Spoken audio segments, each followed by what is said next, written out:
Razman Arif Nasution dan Firdaus Oiwobo diduga menggunakan ijazah palsu dari Universitas Ibnu Chaldun. Universitas tersebut membantah pengakuan kedua pria tersebut sebagai alumninya, sehingga memicu dugaan penggunaan dokumen palsu. Bahwa dia itu beli ijazah itu hampir sama dengan kasusnya Pak Budi. Dia beli ijazah dengan kwitansi 20 juta kalau nggak salah. Dan kalau orang kuliah itu kan pasti kan ada biaya per semester. Intinya tidak banyak orang yang mau membeberkan hal seperti ini. Bapak Kapolri, banyak usulan dari masyarakat agar dilakukan pemeriksaan terhadap ijazah, terhadap kebenaran, keaslian dari ijazah sarjana hukum dari dua oknum pengacara. Baik, sahabat sekalian, pengacara kondang yang saat ini sudah dibekukan berita acara sumpahnya, Firdaus Oiwobo, akhir-akhir ini memberikan pernyataan yang kadang membingungkan dan kadang membuat kita geli mendengarnya. Di beberapa kesempatan ia pernah menyampaikan bahwa ia adalah cucu Sultan Bima, cucu Raja Banten, dan juga ia pernah mengatakan bahwa ia mempunyai aset yang tak ternilai, yaitu sebuah gunung di daerah Parung, di mana di dalamnya terdapat kurang lebih 3 juta metrik uranium yang dapat menghidupi rakyat atau masyarakat di bumi ini kurang lebih 1000 tahun ya. Dan seringkali ia mengutarakan hal-hal tersebut dengan gayanya yang khas dan cukup serius ia ungkapkannya. Dan bahkan tak malu-malu ia mengungkapkannya di beberapa podcast ya. Dan oleh karena itu banyak orang yang berpikir bahwa Firdaus ini mungkin lagi halu atau ya sejenisnya ya. Karena memang mereka berpikir apakah ini efek daripada pembekuan berita acara sumpah advokat yang membuatnya tidak bisa beracara lagi sehingga dia terkesan seperti orang linglung, ataukah memang karena benar beliau adalah cucu sultan ataupun cucu dari Raja Banten tersebut. Untuk lebih jelasnya, kita ikuti video-video berikutnya dan biarkanlah masing-masing kita menjawabnya. Dan barangkali ada yang menemukan fakta terbaru, silakan tulis di kolom komentar. Mari kita ikuti video-videonya.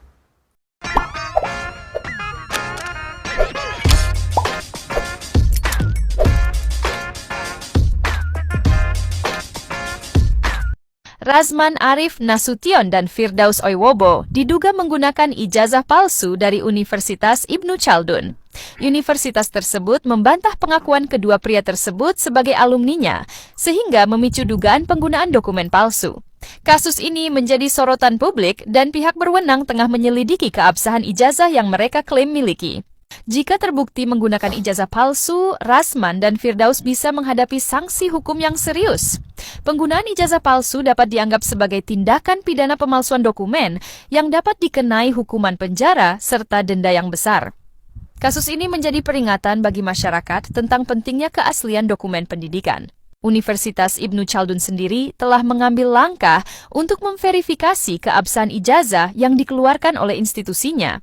Mereka berkomitmen untuk menjaga integritas akademis dan memastikan bahwa setiap alumninya memiliki dokumen yang sah dan dapat dipertanggungjawabkan. Langkah ini penting untuk menjaga reputasi universitas dan kepercayaan publik. Pihak berwenang akan terus mengawasi kasus ini dan mengambil tindakan yang diperlukan jika terbukti ada pelanggaran hukum. Penggunaan ijazah palsu tidak hanya merugikan institusi pendidikan, tetapi juga merusak kepercayaan masyarakat terhadap sistem pendidikan secara keseluruhan. Apa pendapat Anda tentang kasus ini? Berikan komentar Anda di bawah. Bahwa dia itu beli ijazah itu hampir sama dengan kasusnya Pak Budi. Dia beli ijazah dengan kwitansi 20 juta kalau nggak salah. Dan kalau orang kuliah itu kan pasti kan ada biaya per semester. Intinya tidak banyak orang yang mau membeberkan hal seperti ini, iya kan? Tapi secara sadar Bapak datang ke sini ngomong bicara lugas. Itu terus terang saya agak shock, kaget udah dengernya. Daftar kuliah di Ibnu Chaldunnya Razman tahun 2018 bayarnya, dapat ijazahnya tertulis 2015. Artinya kita sudah melihat sangat bukan janggal lagi, ini janggal, junggul, jengkel, dan jonggol. Iya kan? Itu masalah palsu atau tidak jangan tanya ke kami, tanya ke kampusnya. Masalah ijazah. Hah? Ijazah palsu. Banyak yang mempertanyakan apakah Mahkamah Agung berwenang membekukan berita acara sumpah advokat Rasman dan Firdaus Oiwobo. Jadi guys, secara hukum, Undang-Undang Advokat Nomor 18 Tahun 2003 memang tidak mengatur secara eksplisit yang mengatakan bahwa Mahkamah Agung atau Pengadilan Tinggi bisa mencabut atau membekukan bas seorang advokat. Tapi menurut saya ya guys, advokat itu kan bersumpah di hadapan pengadilan nih, bukan hanya kepada Tuhan mereka secara pribadi. Jika sumpah itu dianggap hanya urusan pribadi antara seorang advokat dan Tuhannya, maka tidak perlu ada pengesahan dari pengadilan, bukan? Masalahnya ya guys, kalau hanya organisasi advokat yang bisa menindak, lalu bagaimana jika mereka langsung pindah ke organisasi lain setelah dipecat? Ini bisa jadi celah hukum yang sangat berbahaya, bukan? Bisa kalian bayangkan nggak betapa kuatnya seorang advokat, bahkan peradilan tertinggi pun tidak dapat menindak mereka. Tapi jika kewenangan Mahkamah Agung jadi bahan perdebatan ya, saya ada solusi nih. Menurut saya ada cara lain yang lebih solid. Usut keabsahan ijazah mereka. Berdasarkan pemberitaan di media dan data yang tersedia untuk publik guys, Rasman Arif Nasution dan Firdaus Oiwobo tidak terdaftar di PP Dikti. Bahkan Universitas Ibnu Chaldun pun menegaskan bahwa Firdaus dan Rasman bukanlah lulusan mereka. Rasman sendiri pernah menjadi tersangka dugaan ijazah palsu pada tahun 2022 walaupun kasusnya di SP3.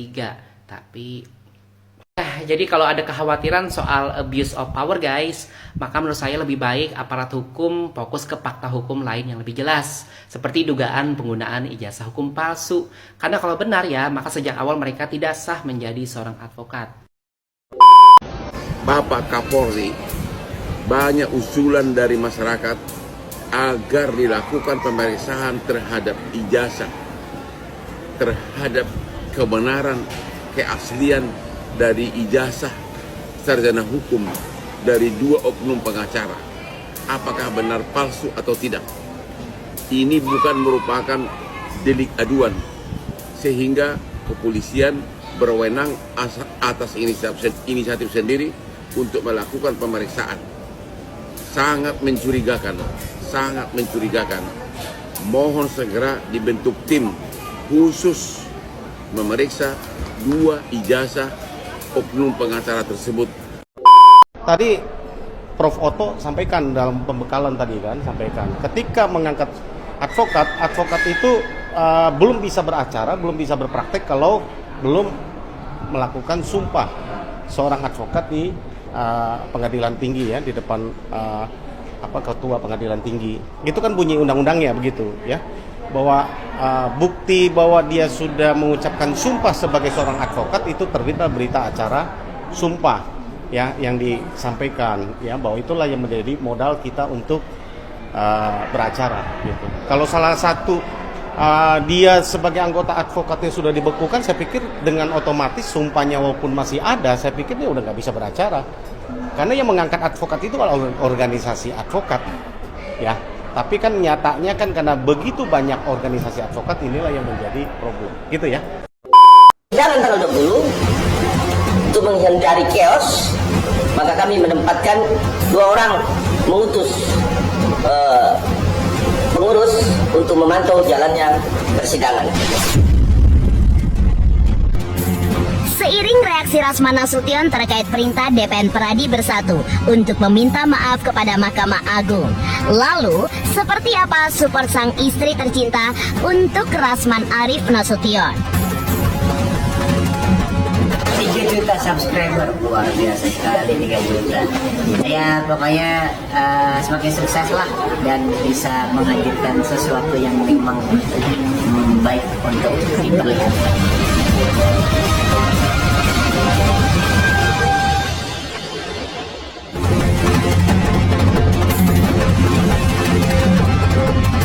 Sementara itu, alih-alih mengkhawatirkan nasib sang suami yang tidak lagi bisa beracara di ruang sidang, istri Rasman Nasution, Ade Suryani, justru mengungkapkan fakta mengejutkan terkait profesi sang suami sebagai advokat. Entah benar atau tidak, namun Ade Suryani mengungkapkan jika sejak lalu dirinya pun sudah berdiskusi dengan sang suami mengenai kemungkinan untuk berhenti menjadi pengacara dan pindah ke Malaysia. Dan di saat momen itu ternyata tiba, yang ditandai dengan pembekuan berita acara sumpah sang suami, Ade pun sangat memahami posisi suaminya, serta kegalauan yang memayunginya. Lantas, apa kata Ade Suryani terkait kondisi yang kini tengah dialami sang suami tercinta? Dan seperti apa bentuk support yang diberikannya? Saya khawatir pasti ya, yang kita hukum itu kan beliau, dan saya hanya memberi support, doa untuk Bang Rasman agar semua ini cepat terselesaikan, diperlihatkan oleh Allah bahwa kebenaran itu ada di Bang Rasman. Oh kita itu memang setiap harinya seperti itu, bangun tidur pasti kita berbicara, bangun tidur juga kita mau tidur kita juga tetap komunikasi apa-apa di rangka ini, kita selalu komunikasi, selalu apapun itu masalahnya, apapun itu kegiatan yang akan ke depan kita lakukan, rencana kita pasti akan berbicara. Saya selalu support, kenapa? Saya bilang tadi, saya tahu posisi Bang Rasman tidak salah, jadi hanya mungkin karena dengan cara dia, sikap dia, mungkin kan makanya para netizen melihat bahwa ini bukan apa segala macam. Padahal itu tidak. Rasman itu menangani segala itu nggak ada itu. Nah itu satu lagi ada yang cara KTP katanya itu juga fitnah ya. Si KTP ini sering di anak Medan ya, anak Medan dia open BU ya, kita katakan PS bla bla. Nah, dia sering mendengar Bang Rasman kan ini handphone IG Bang Rasman itu kan saya juga megang, kan saya juga tahu kan, saya juga kadang iseng, kan banyak perempuan yang masuk lah, banyak lah, saya iseng balesin kan. Nah ini orang anak pengen minta beli susu anaknya, udah, terus saya gini, saya iseng aja, oh iya ditampillah itu dia yang KTP ini loh. Nah kami berjumpa di satu restoran setelah Bang Rasman kompes waktu itu. Nah itu kita bertemu, ada saya, kita bertemu di lobby lounge di restoran, ada saya di sini minta duit, minta uang beli susu anaknya, dia minta 5 juta.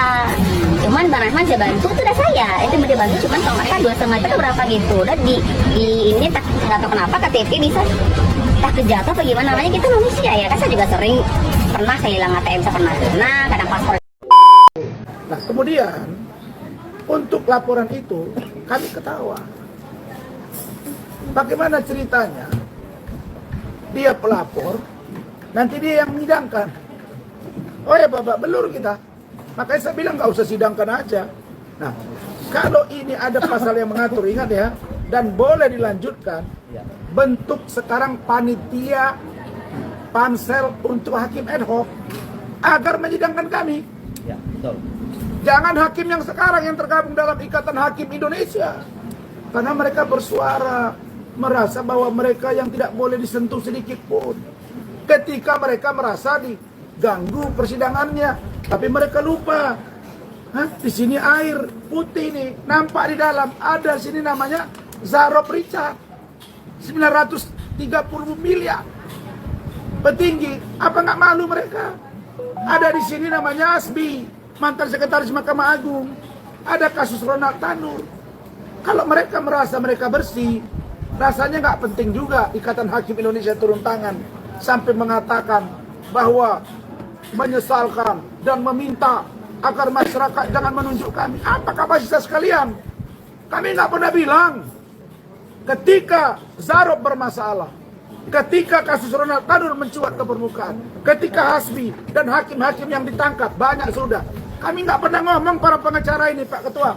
Kita nggak pernah ngomong, wahai masyarakat Indonesia, jangan percaya hakim-hakim. Nggak pernah kami ngomong begitu.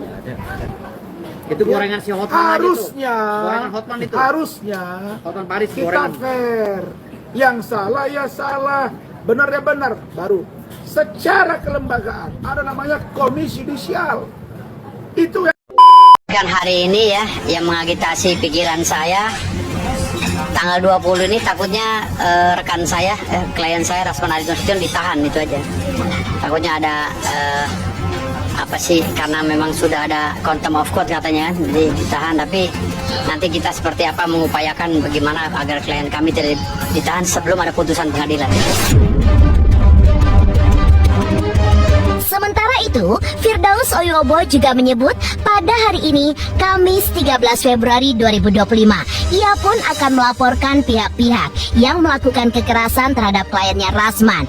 Diungkapnya, ada 2 orang yang akan dilaporkannya terkait kisruh saat di ruang sidang di Pengadilan Negeri Jakarta Utara pada 6 Februari lalu. Selain itu, ia pun juga akan melaporkan hakim yang memimpin perkara Rasman dengan Hotman ke Badan Pengawas Mahkamah Agung.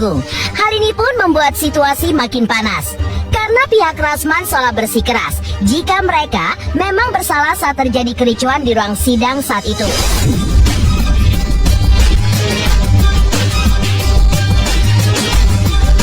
Kami besok ke Mabes Polri melaporkan 2 orang itu yang menganiaya klien saya. Kami juga ke Dewan Pengawas Hakim ya dan lain-lainnya. Jadi kami besok seharian. Rasman ikut.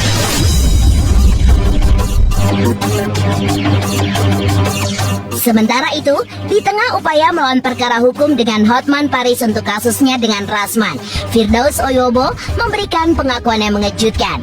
Di luar dugaan, Firdaus mengakui bahwa ia menjadikan Hotman panutan dan juga contoh terkait gaya berpakaian Hotman yang begitu mewah dan elegan sebagai advokat. Bahkan terang-terangan, Firdaus pun juga menegaskan terlepas perkaranya dengan Hotman, ia pun sangat menghormati dan juga ngefans terhadap sosok Hotman Paris Hutapea. Tapi jujur, kalau boleh jujur, yang membuat saya ini membranding diri saya pakai jas. Dulu kan saya selebor, pakai berlian apa segala itu dia, Bang Hotman. Dia yang membuat saya terinspirasi menjadi pakaian yang rapi begini. Nggak ada pengacara di Indonesia, di dunia pun ya yang menjadi fans. Saya ngefans sama Bang Hotman karena penampilannya. Dia mengajarkan saya secara nggak langsung untuk berpenampilan elegan, iya. Karena saya jujur, walaupun apapun saya akan berbicara bahwa dia adalah salah satu orang ya pengacara yang menjadi fans saya. Saya ngefans sama dia, idola. Ya, penampilannya untuk mengajari orang-orang pengacara berpenampilan mewah itu bang sangat ini kan di PKPA pun di pendidikan advokat kami diajarkan seperti itu. Dan itu pengejawantan daripada pendidikan advokat kami, Bang Hotman itu. Jadi sampai sekarang saya berpenampilan seperti ini ya terinspirasi dari beliau. Dia cara dia berpenampilan, cara dia mendapatkan kasus, cara dia bersikap dan banyak juga apa yang diberikan oleh dia advice hukum apa segala cara berpenampilan, advice sosial dan lain-lain itu saya ambil, banyak yang saya ambil. Sejak awal beliau viral itu sudah saya ikutin. Dan hanya pengacara 3 yang saya ikutin di Indonesia nih pengacara. Yang pertama Profesor Yusril, itu saya ngefans banget sama Profesor Yusril sampai sekarang karena kecerdasannya. Profesor Yusril itu nggak akan tergantikan. Yang kedua Bang Hotman karena edukasi penampilannya.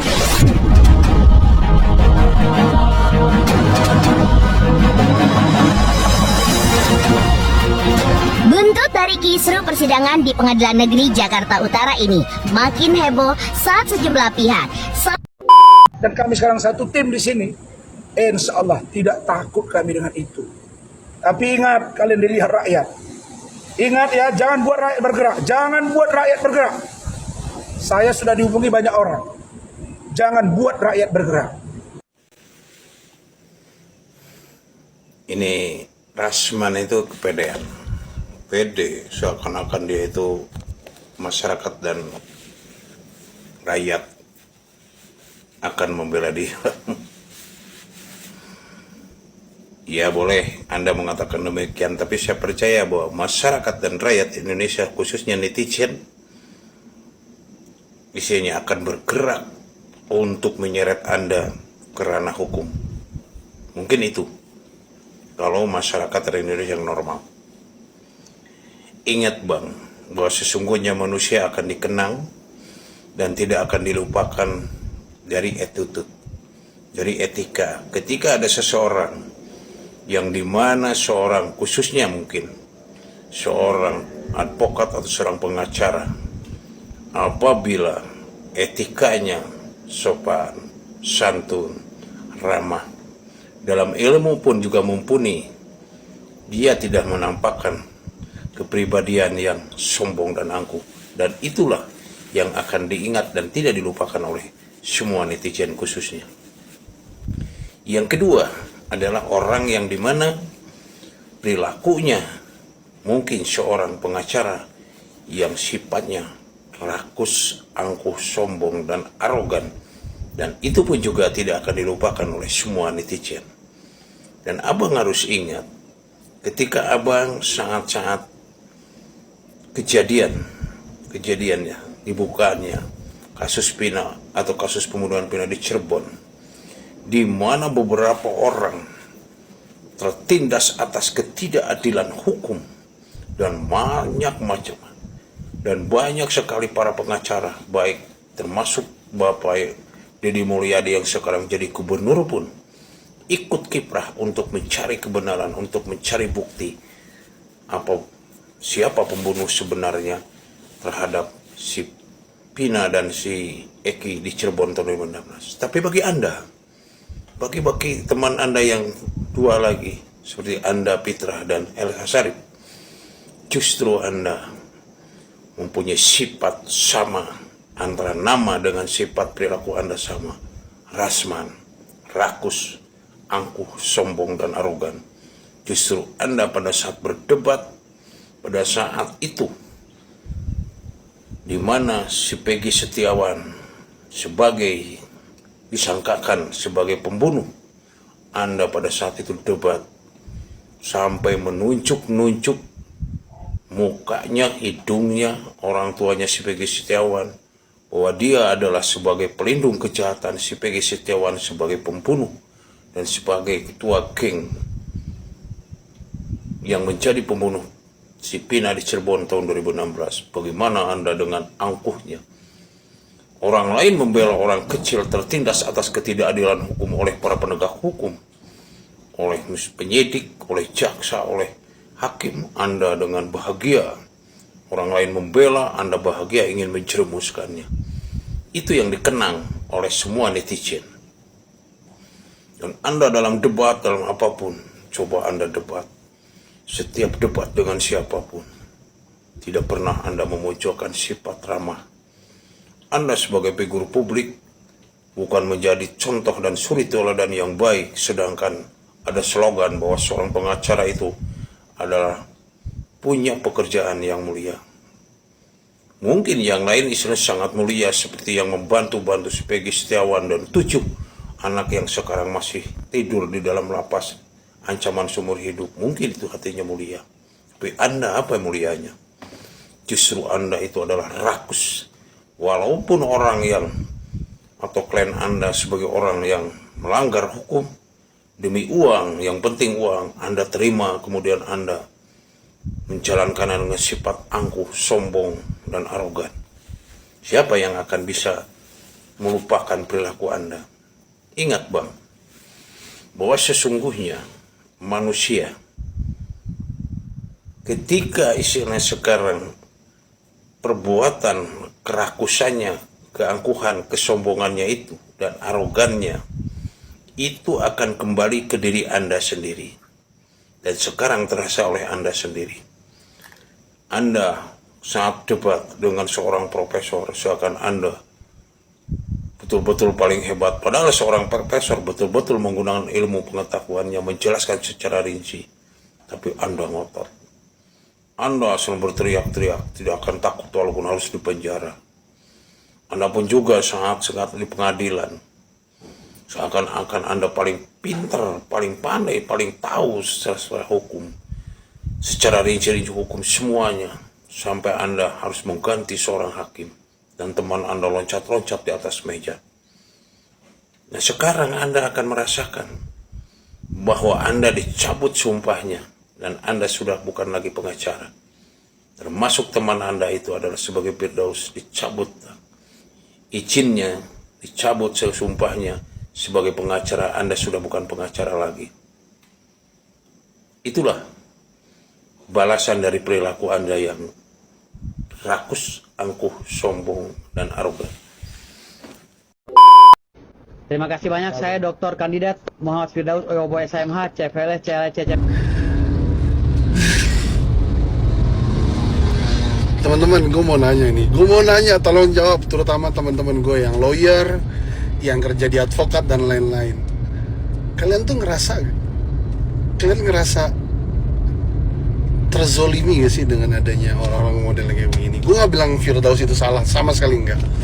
Tapi dengan cara mereka, statement-statement mereka, malah tidak menunjukkan kalau mereka tuh not really smart. Coba dong teman-teman advokat, pengacara atau apa, tolong komen dong. Kalian ngerasa malu gak sih? Atau bagaimana? Serius, gue pengen tahu sudut pandang kalian tuh gimana. Tolong komen. Punya gunung.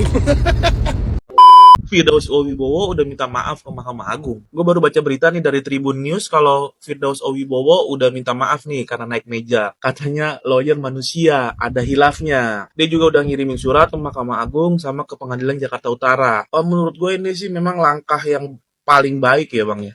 Jadi langkah yang paling baik yang lu lakuin Bang. Karena kalau misalnya masalah marwah pengadilan, etika di pengadilan, atau mungkin content of court, itu nggak usah dilawan lah.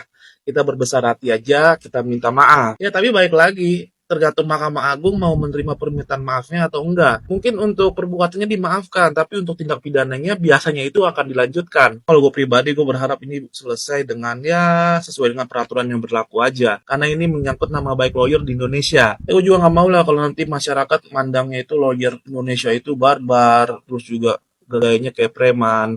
Makanya ya semoga nanti Mahkamah Agung punya keputusan yang sebaik-baiknya lah mengenai masalah ini. Baik lagi untuk perbuatan yang udah minta maaf, gua salut Bang. Itu memang langkah yang berhati besar. Karena memang kalau memang kita salah, kita wajib minta maaf. Bedanya apa dengan live? Tidak boleh, dan itu belum terjadi saksi itu. Enggak, kalau Belum diperiksa. terjadi acaranya. Ibu yang menjadi kuasa hukumnya Pak Rasman, Pak Farhad Abbas itu nanya, apa bedanya dengan live? Kalau ternyata sidangnya terbuka dan saksi yang lain itu memberikan keterangan didengarkan oleh saksi lainnya lagi, gitu loh Bu. Memang belum terjadi, makanya dibilang Pak Farhad Abbas kenapa diprotes. Karena kalau misalnya itu live, berarti kan saksi lain bisa mendengar, bisa tahu apa yang menjadi kesaksian dari saksi sebelumnya. Itu loh poinnya Bu. Masa gini aja nggak ngerti? Salam keadilan bagi kita semuanya. Akhir-akhir ini kita diobohkan dalam dunia hukum, tepatnya pengacara, bahwa adanya pembukuan berita acara sumpah advokat Rasman Arif Nasution dan juga Firdaus Owibowo oleh Pengadilan Tinggi Ambon dan Pengadilan Tinggi Banten. Menurut saya secara hukum bahwa pembukuan advokat mereka tersebut tidaklah memiliki dasar hukum dan legalitas yang kuat. Menurut saya terjadi kekeliruan hukum dalam pembukuan berita acara sumpah mereka tersebut. Karena sangat jelas di dalam Undang-Undang Nomor 18 Tahun 2003 tentang advokat, di dalam pasal 9 dikatakan bahwa advokat dapat berhenti dan diberhentikan oleh organisasi advokat. Dan selanjutnya surat pemberhentian mereka tersebut diberitahukan kepada Mahkamah Agung, Pengadilan Tinggi, dan penegak hukum lainnya. Sudah sangat jelas diatur dalam Undang-Undang Advokat bahwa pemberhentian advokat itu dilakukan oleh organisasi advokat. Sehingga menurut saya secara hukum tidak ada dasar hukum bagi Pengadilan Tinggi untuk membukukan berita acara sumpah mereka. Apalagi berita acara sumpah mereka dibukukan tersebut tidaklah memiliki dasar misalkan adanya sanksi kode etik dari organisasi advokat dengan prosedur sidang kode etik di organisasi, sehingga itu menjadi dasar Pengadilan Tinggi untuk membukukan bas advokat mereka tersebut. Sehingga menurut saya seharusnya organisasi advokat lah yang dapat memberhentikan advokat berdasarkan undang-undang advokat. Dan ini tentunya menjadi presiden buruk bagi kita profesi advokat ke depannya, bahwa berita acara sumpah kita dapat dibukukan semena-mena tanpa melalui proses internal yang ada di organisasi advokat ataupun rekomendasi ataupun sanksi daripada organisasi advokat sebagai rujukan untuk Pengadilan Tinggi. Kita tidak sepakat dengan orang-orang ataupun profesi advokat yang melakukan dugaan penghinaan di pengadilan ataupun content of court, tetapi juga penegakan terhadap pelanggaran yang dilakukan oleh mereka harus juga dilalui oleh proses-proses hukum yang benar. Karena pelanggaran hukum harus diadili juga dengan cara-cara hukum yang benar. Mungkin sedikit pandangan hukum saya terkait dengan ketidaksepakatan saya bahwa pembukuan bas advokat Rasman Arif Nasution dan Firdaus Owibowo dilakukan oleh Pengadilan Tinggi. Salam keadilan bagi kita semua. Ya, tidak ada kekosongan secara de jure bahwa saya bukan. Assalamualaikum warahmatullahi wabarakatuh. Salam Om Swastiastu, Namo Buddhaya, salam kebajikan untuk kita semua. Bertemu lagi dengan saya teman-teman.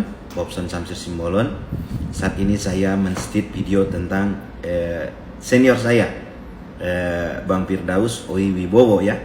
Masih tentang apa pendapat dan statement beliau di media terkait dengan pemberhentiannya dari organisasi advokat. Jadi pemberhentian Bang Firdaus ini bukan pemberhentian sebagai anggota organisasi, tetapi pemberhentian sebagai advokat oleh organisasi advokat yang menerbitkan dan surat keputusan pengangkatan Bang Firdaus sebagai seorang advokat. Artinya apa?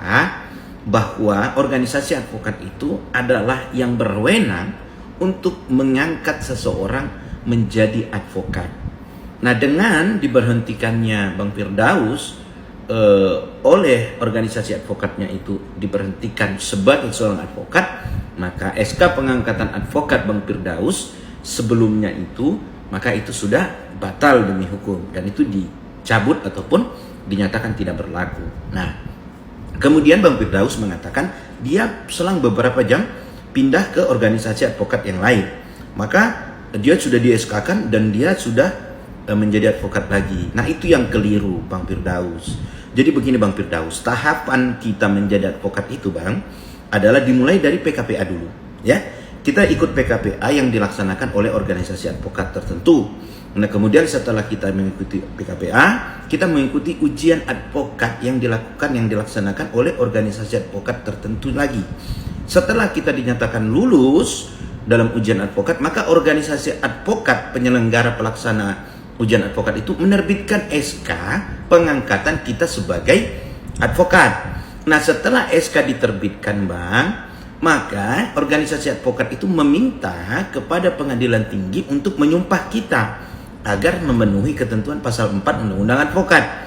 Nah, setelah kita disumpah, diterbitkanlah yang namanya berita acara sumpah, yang mana itu adalah dokumen yang menyatakan bahwa yang bersangkutan sudah mengucapkan sumpah dan disaksikan oleh ketua pengadilan tinggi atau hakim pada pengadilan tinggi setempat begitu. Nah, setelah BAS itu terbit, maka diterbitkanlah yang namanya kartu tanda pengenal advokat begitu. Nah, ketika itu sudah terpenuhi semua, setiap advokat yang mau bersidang Bang atau menjalankan profesinya, maka syarat-syarat itu harus dapat dibuktikan. Dibuktikan kita sudah diangkat sebagai advokat, dibuktikan dengan SK dari organisasi advokat kita. Kita sudah disumpah, dibuktikan dengan berita acara sumpah. Begitu. Nah, makanya setiap pemeriksaan legalitas advokat di persidangan Bang, selalu yang diminta oleh hakim itu apa? Ada dua yang paling penting diminta oleh hakim. Yang pertama apa? Mana kartu tanda pengenal advokatnya? Ini. Mana berita acara sumpahnya? Ini. Dengan terpenuhinya dua itu, maka kita sah berdasarkan Undang-Undang Advokat boleh menjalankan profesi advokat.